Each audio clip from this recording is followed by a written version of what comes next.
Құрметті жігіттер, достар, мен Құрал Медеевпін Фейсбукта. Қазір соңғы 1-2 жылдан бері саяси мәселе масқара ушығып кетті елімізде. Қытайдың экономикалық ықпалы күннен күшейіп келе жатыр біздің Қазақстанға. Қытайдың жақында ғана Қытайдың 51 заводын кіргізетін болып келісті біздің билік. Қытай билігімен. Енді не істейміз жігіттер? Қашан оянамыз? Ояну деген мәселе қиын ба жалпы? Осыдан 100 жыл бұрын Міржақып Дулатовтың өзі оян қазақ деп өлең жазып қазақты оята алмай қойды. Одан алдын Абай да оята алмай қойды. Одан алдын Махамбет Өтемісұлы Батырдың өзі, жауынгер ақынның өзі оята алмай қойғанда бұл халықты. Қазір Мұхтар Шаханов неше түрлі жалынды жырлар жазса да біздің қазақты оянбай отыр да дәл қазіргі уақытта. Сен тимесең мен тиме деген сондай бір жақсы бір ұстанымды ұстанып алған. Өткенде бір досым айтады да маған: "Ой, бұл қазақ оянбайды" дейді да, бұл. Оянбайды бұл қазақ. Ол ертең дейді анау кезінде дейді жоңғарлар қазақтың жарты даласын басып алып, қызын көз алдында зорлап, қарындасын зорлап көз алдында, әке-шешесін өлтіріп, бауырларының бәрін өлтірген кезде барып оянған бұл халық дейді да.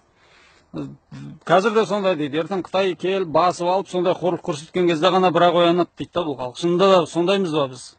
Тіпті көршіміздің үйімізге жау тиіп жатса да үндемей қорғап отыра беретін жағдайға айналып кеттік қой жігіттер. Қашанғы бүйтіп отыра береміз? Қашан оянамыз жігіттер? Жерімізге Қытай әбден кіріп алған соң барып кеш болған кезде оянамыз ба?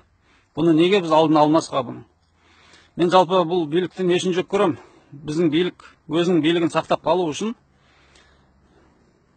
бүткіл қазақтың мүддесін сатуға дейін барып отыр да дәл қазіргі уақытта. Серік Болысылсын Әбділдин деген саясаткер ағамыз бар. Сол кісінің айтқан сөзі бар да: "Мен Назарбаевты білетін адам ретінде айтамын" дейді да. О, Назарбаевтың өтірігінің қасында қазақтың 40 өтірігі жолда қалады дейді да. Қазақтың 40 өтірігінің қандай екенін біз бәріміз білеміз ғой, оқыдық қой оны мектепте.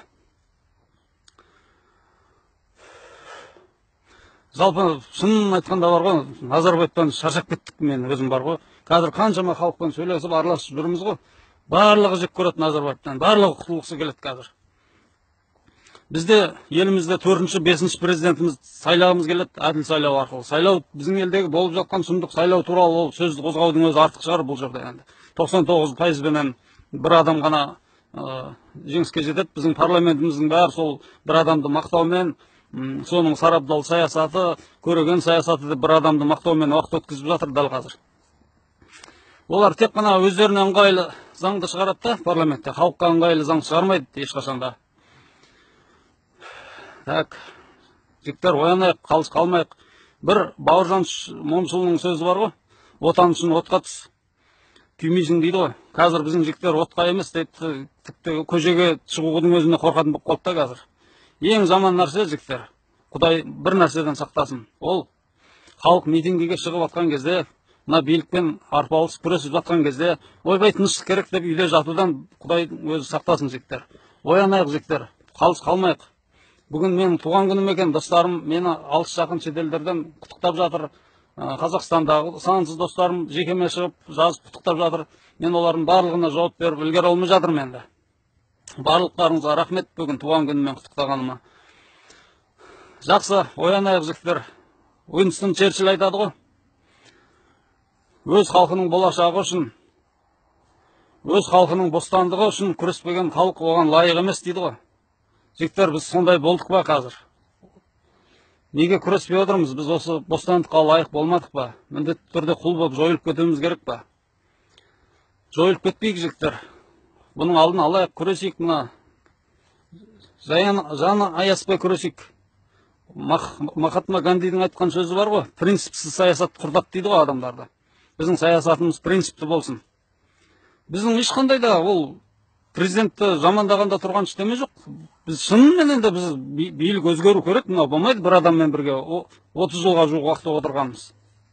Тарих бізге әбден дәлелдеген, бір елді бір адам билесе, ол 10 жылдан астам уақыт билесе, ол ел алға қарай жүрмейді, ол кері кететін тарих әбден дәлелдеген. Сондықтан демократиясы дамыған елдерде, мәдениеті дамыған елдерде билікке келген адам басы алтын болса да 8 жылдан артық уақыт елді басқармайды. Сондықтан жігіттер, қалыс қалмайық. Барлықтарыңызға рахмет, тыңдағандарыңызға сау болыңыздар.